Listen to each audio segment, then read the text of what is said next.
मध्य प्रदेश के इंदौर, उज्जैन, खंडवा, बुरहानपुर, रतलाम और शाजापुर में पीएफआई बहुत तेजी से बढ़ रहा है। पीएफआई के बारे में कभी हम एमपी वालों ने नहीं सुना तो हमें ये समझ नहीं आ रहा है कि कितने बड़ा संकट है। इसलिए केरल वालों से पूछिए। हिंदुस्तान टाइम्स की रपट कहती है कि साल 2015 में पीएफआई के सदस्य केरल में कम से कम 30 राजनीतिक हत्याओं में शामिल रहे थे। शुजालपुर में हो रही भारत विरोधी, हिंदू विरोधी घटनाओं पर जब हमने अगस्त में एक रिपोर्ट बनाई और बताया कि नारोला में जो हिंदू लड़की के साथ दरिंदगी की गई है और शुजालपुर से जो और आसपास से लव जिहाद के मामले आ रहे हैं, वे केवल संयोग भर नहीं हैं, ये प्रयोग हो रहा है और इस प्रयोग के परिणाम कुछ समय बाद दिखने लगेंगे। तो कुछ लोगों ने इसे हमारा फोबिया कहा था। लेकिन अब अगस्त 2021 से दिसंबर 2021 यानी केवल 5 महीनों के बाद ही शुजालपुर में एक ऐसा अंदरूनी काम हो रहा है, सामने आया है, जो केवल शुजालपुर नहीं, अकोदिया, सुंदरपुर, शाजापुर में भी हो रहा है कि यदि उस काम का हमने अब विरोध नहीं किया, हम लोग समय से नहीं जागे, तो शाजापुर जिले के किसी भी गांव में यह हो सकता है कि बेटा घर से ट्रैक्टर में पीली सोयाबीन लेकर मंडी जाए और सोयाबीन रास्ते में लाल हो जाए, वो भी आपके बेटे के खून से। और हम ये सनसनी नहीं फैला रहे, डरा भी नहीं रहे, सच बता रहे हैं। अभी 3 दिन पहले शुजालपुर के विभिन्न क्षेत्रों में पॉपुलर फ्रंट ऑफ इंडिया यानी पीएफआई ने 3 दिनों तक ट्रेनिंग कैंप लगाए। पीएफआई ने बाहर तो कहा कि ये नशा मुक्ति के लिए कैंप है, लेकिन बताइए कि कट्टरपंथी आतंकी सोच का संगठन कैसे देशभक्ति के काम कर सकता है। कट्टरपंथी इसलिए, उसका छोटा सा नमूना आपको आपके शाजापुर जिले के अध्यक्ष समीउल्लाह का रिकॉर्ड देखकर ही पता चल जाएगा। और ये रिकॉर्ड किसी न्यूज एजेंसी का या किसी विरोधी संगठन के द्वारा बनाया गया नहीं है, ये पुलिस रिकॉर्ड है। और पुलिस रिकॉर्ड के अनुसार समीउल्लाह जो शाजापुर जिले का अध्यक्ष है, इसके पास बहुत ज्यादा मात्रा में शाजापुर में संदिग्ध जमीन है। साथ ही बलवा, आगजनी और सरकारी संपत्ति को नुकसान पहुंचाने का ये आरोपी है। इस समीउल्लाह पर कोतवाली थाने में 147, 148, 188, 435 और 353 आईपीसी की धाराओं के तहत मामले दर्ज हैं। और शुजालपुर में नशा मुक्ति कैंप के बहाने अंदर क्या सिखाया जा रहा है, उसके लिए कैंप के अंदरूनी 2 वीडियो आए हैं, वो देखिए।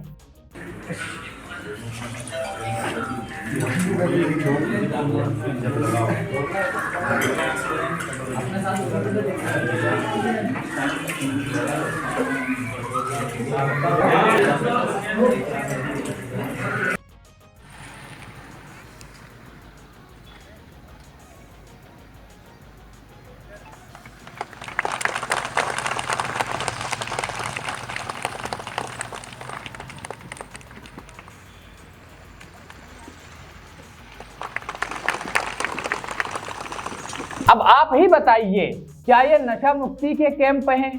ये तो फैक्ट्री है दंगा, आगजनी और जिहाद को बढ़ाने की। इसमें मुस्लिम लड़कों को और अब लड़कियों को भी वही सिखाया जा रहा है जो तालिबानी, आईसिस और बोको हरम वाले सिखाते हैं, इस्लामिक राष्ट्र बनाना। और इन ट्रेनिंग कैंप के लिए विदेशी फंडिंग हो रही है।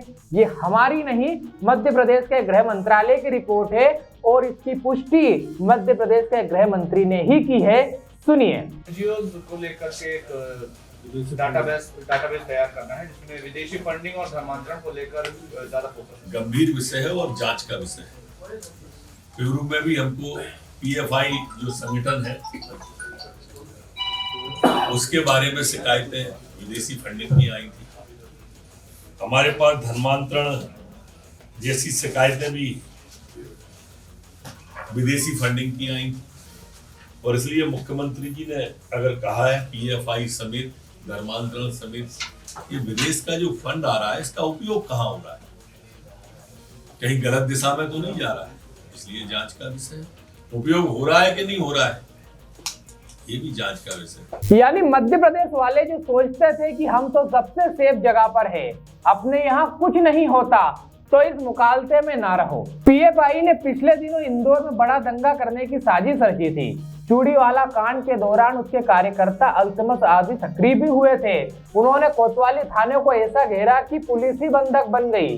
पीएफआई ने ही उज्जैन और उसके आसपास के गांवों में अपना स्थापना दिवस मनाया था और इसके बाद लव जिहाद के केस भी उज्जैन से सामने आए थे, उसमें पीएफआई के कार्यकर्ता थे, ये सबको पता है। जी न्यूज की एक रिपोर्ट कहती है कि एमपी में पीएफआई के 650 से ज्यादा सक्रिय सदस्य हैं। ये 3-4 महीने पुरानी रिपोर्ट है। इसने अपनी महिला विंग एनडब्ल्यूएफ और यूथ विंग सीएफआई का भी एमपी में काम शुरू कर दिया है। यूथ को कट्टरपंथी बनाया जा रहा है और इसमें आतंकवादी संगठन सिमी की खुलकर सहायता मिल रही है। मध्य प्रदेश के इंदौर, उज्जैन, खंडवा, बुरहानपुर, रतलाम और शाजापुर में पीएफआई बहुत तेजी से बढ़ रहा है। पीएफआई के बारे में कभी हम एमपी वालों ने नहीं सुना तो हमें ये समझ नहीं आ रहा है कि कितने बड़ा संकट है। इसलिए केरल वालों से पूछिए। हिंदुस्तान टाइम्स की रिपोर्ट कहती है कि साल 2015 में पीएफआई के सदस्य केरल में कम से कम 30 राजनीतिक हत्याओं में शामिल रहे थे। साल 2014 में केरल सरकार ने हाई कोर्ट में हलफनामा दाखिल किया था और कहा था कि पीएफआई राज्य में 27 हत्याओं, 86 हत्या की कोशिश और सांप्रदायिक सद्भाव बिगाड़ने के 125 मामलों में शामिल रहा है। यूपी एटीएस ने 2 महीने पहले ही यूपी में आतंक फैलाने वाले लोगों को पकड़ा है। वे पीएफआई के कार्यकर्ता निकले हैं। अंततोगत्वा सो की सिद्धि एक बात कि बिल्कुल मत सोचिए कि अपन तो एमपी वाले हैं, पूरी तरह सेफ है ना भैया।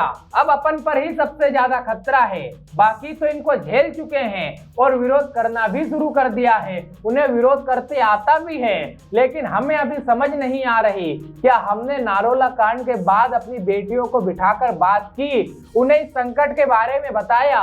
क्या सुसनेर कांड के बाद हमने परिवार वालों के साथ बात की? और क्या अब जब हम पीएफआई के बारे में बता रहे हैं तो ये वीडियो, ये रपट हम अपने परिवार के साथ देखेंगे, उनसे बात करेंगे?